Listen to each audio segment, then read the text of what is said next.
Акмола, Цельноград, Астана, Нур-Султан. И теперь вновь Астана. Это город, где я уже живу больше 10 лет. Это город чиновников, топ-менеджеров, депутатов, это столица Казахстана. До 1998 года столицей Казахстана была Алмата. Но потом мы переехали сюда. В голую степь, где нет ни леса, ни гор, которые защищали бы нас от буранных ветров. Приглашали разных архитекторов, построили помпезные здания вроде Байтерека или Экспо. И пропаганда нам рассказывала о том, что Астана — это лучший город в мире. Астана вошла в пятерку туристических столиц среди стран Шанхайской организации сотрудничества и государств-участников Содружества независимых государств. И в те годы не было людей, которые не мечтали когда-нибудь переехать в Астану. В те годы, живя в регионе, в старых советских панельках, люди не могли поверить, что, оказывается, в стране, где они живут, есть столица, где относительно идеальные дороги, где уже строят непривычные высокоэтажные современные жилые комплексы, большие торговые центры. И купить квартиру в столице тогда это было для людей чем-то нереальным в Казахстане. Потому что если сейчас множество людей у нас хотело бы переехать куда-нибудь в Европу или в Турцию, то тогда наоборот. Для всех людей в Казахстане была мечта переехать в Астану. Это была цель номер один. По той простой причине, что тогда не был так сильно развит интернет. И люди действительно верили пропаганде, что Астана в рейтинге городов стоит на одном уровне с Нью-Йорком, с Москвой. Астана вошла в основной рейтинг глобальных финансовых центров наряду с такими городами, как Лондон, Нью-Йорк, Токио, Сингапур, Дубай, Шанхай и Абу-Даби. В нашу голову вселили идею, что вот давайте все вместе отстроим нашу столицу, а потом все будем жить хорошо. Почему-то многие так думали. И вот мы все эти годы ждали, пока строят столицу.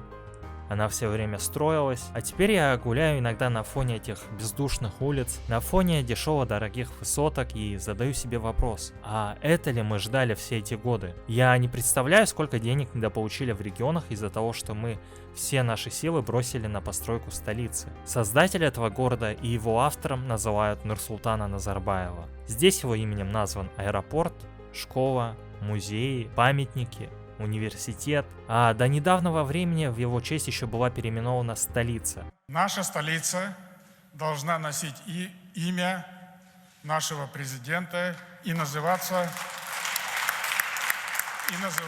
Нур-Султан. Но спустя некоторое время столице опять вернули предыдущее название, и сейчас она называется вновь Астана. И пора мне рассказать о минусах жизни в этом городе. Один из главных аспектов для комфортной жизни человека — это, безусловно, климат. Уверяю вас, самую непредсказуемую погоду, как в Астане, я, наверное, нигде в мире не видел. Жить зимой в Астане дико некомфортно. Представьте, что вы вышли на улицу зимой в минус 35, которая сопровождается еще и штормовым ветром.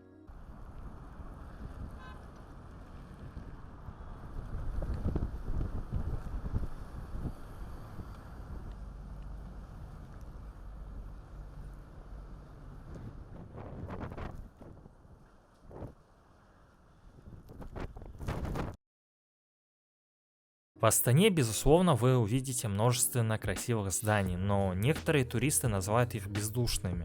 Потому что рядом с такими красивыми зданиями и на местах достопримечательностей вы редко встретите людей. Многие туристы с удивлением, прогуливаясь в одиночку, задают один и тот же вопрос: а где люди? Для кого это все строилось? Включенный одинокий фонтан — это в Астане здесь не редкость.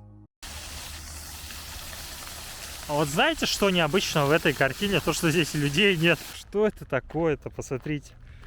Это ботанический сад. На фоне таких вот домов, среди деревьев. И это все делают люди. Посмотрите, семечки, баклажки. Не, ладно, вот допустим, ну, есть же вот мрази, которые мусорят, да, ладно, хрен с ним. Ну а где люди, которые все это должны убирать? Неужели в этом большом ботаническом саду нет персонала? Да, вот мы всегда жалуемся, что нет работы, да, в Казахстане. Так вот, готовая работа, наймите какого-нибудь работника, который будет убираться в парке, да, вот этот весь мусор он будет убирать. Платите ему достойную зарплату.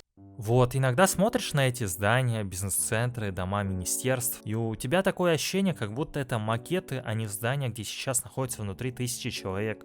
Везде затонированные окна, везде все закрыто.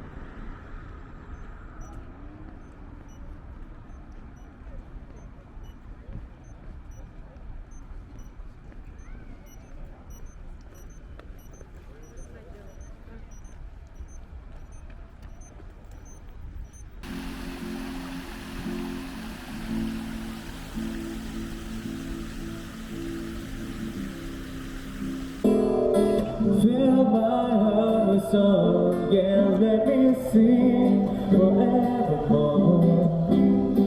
You are all I long for, all I worship and adore.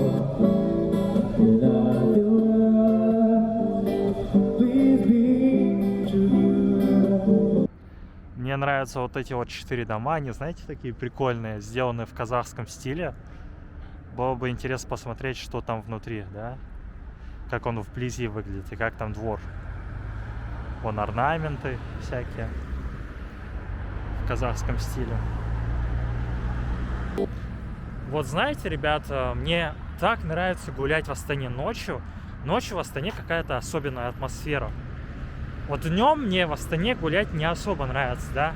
Вот, но ночью, особенно когда гуляешь на левом берегу, где много фонарей, много света, много высоких зданий, да, которые светятся.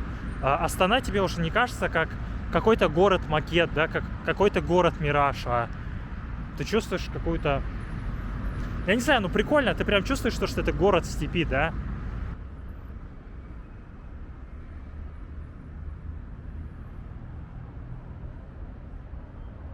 В Астане, как я говорил, в основном дождливо, ветрено и морозно, так что в такую погоду, кроме торгового центра, вы никуда не сходите, и здесь очень мало развлечений. Если вы скажете 4 словами описать все развлечения астанинцев, то кальян-бары, клубы, кафешки и поход в торговый центр. Все. Это 80% развлечений астанинцев, по крайней мере, моего возраста. А вы скажете, разве так не во всех странах? Нет.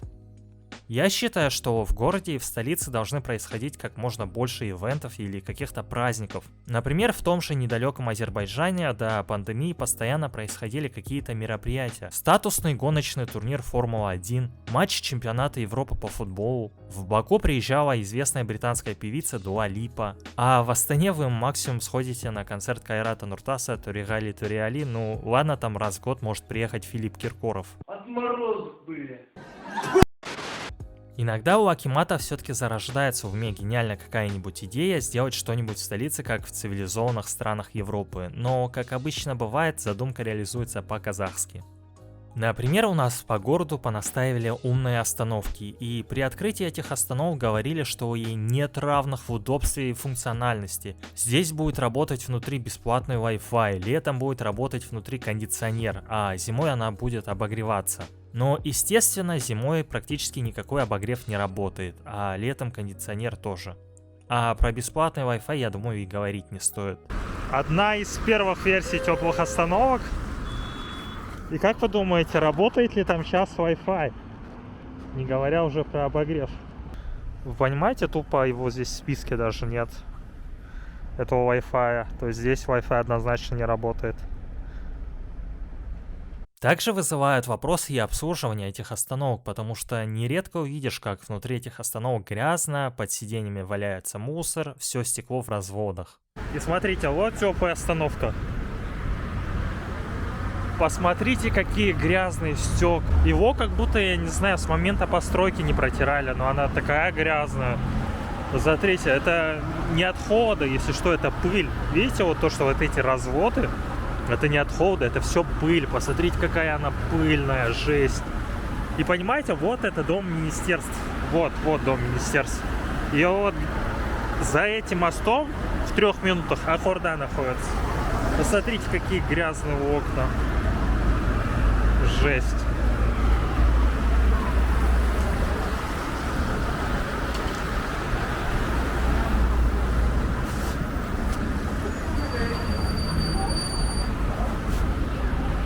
А на секундочку за одну такую остановку ушло 10 миллионов тенге. Сколько? 10 миллионов. Да ты шо, охуел, блядь? Сейчас, так или иначе, вся наша деятельность связана с интернетом. Здесь мы себя развлекаем, работаем, листаем ТикТок. И так получилось, что в Астане просто ужасное качество интернета.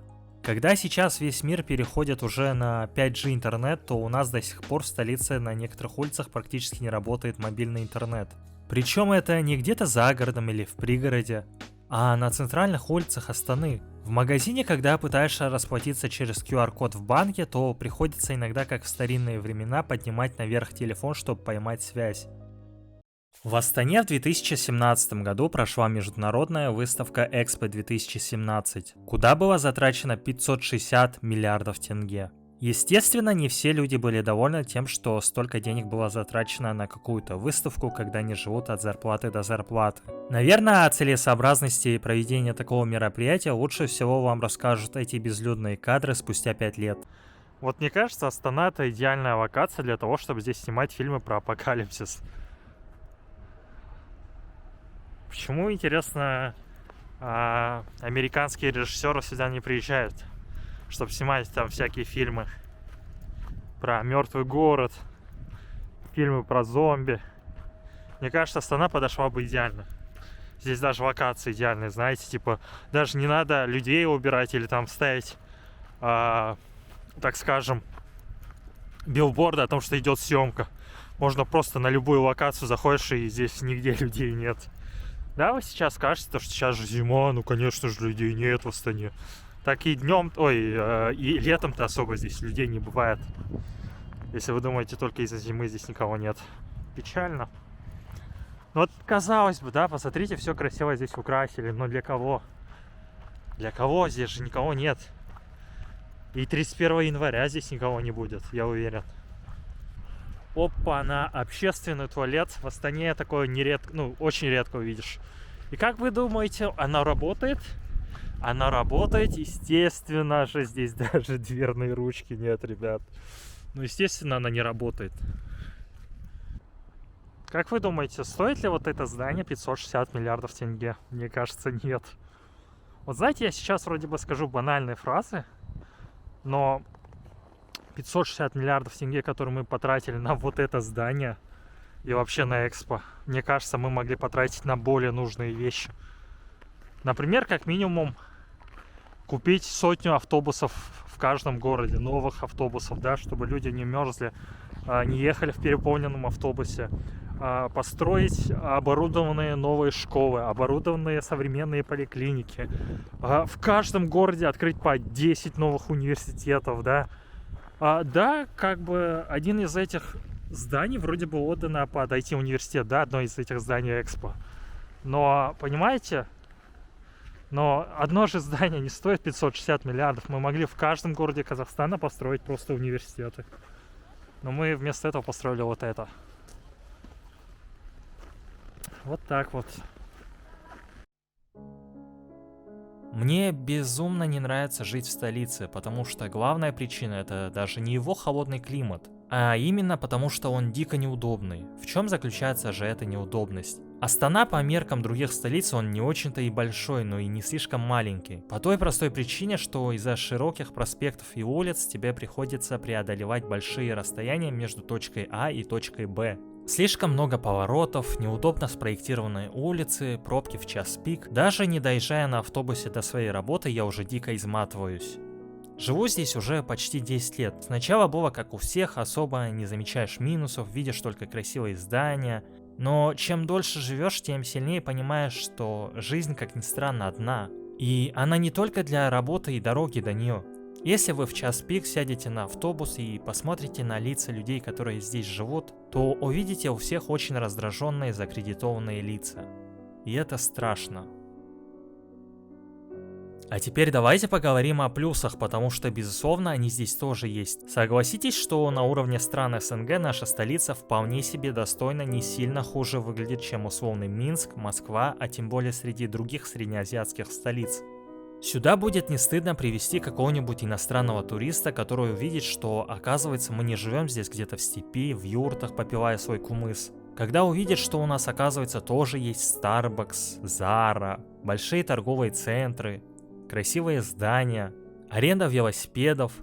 Когда увидит, что мы тоже катаемся на электросамокатах. Но Астана для меня как красивый фантик. Все вроде красиво, сверкающе, но бездушно, холодно и показушно.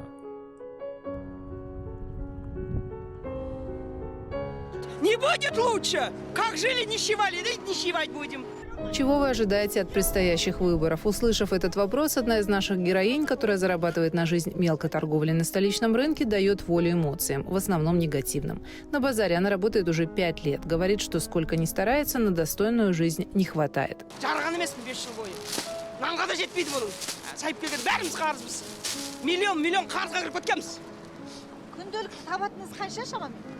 Айналайын табатынымды білсем, табатынымды білмеймін қазір. Табатынымды білсем, айналайын айтпаймын ба? Мен табатынымды білсем, откладывать ететін едім. Таппаймын да, түкте таппаймын. Доктор местный. Вот. Доктор почистила. Как жить? Ребенка ж кормить-то надо, одевать, обувать-то надо.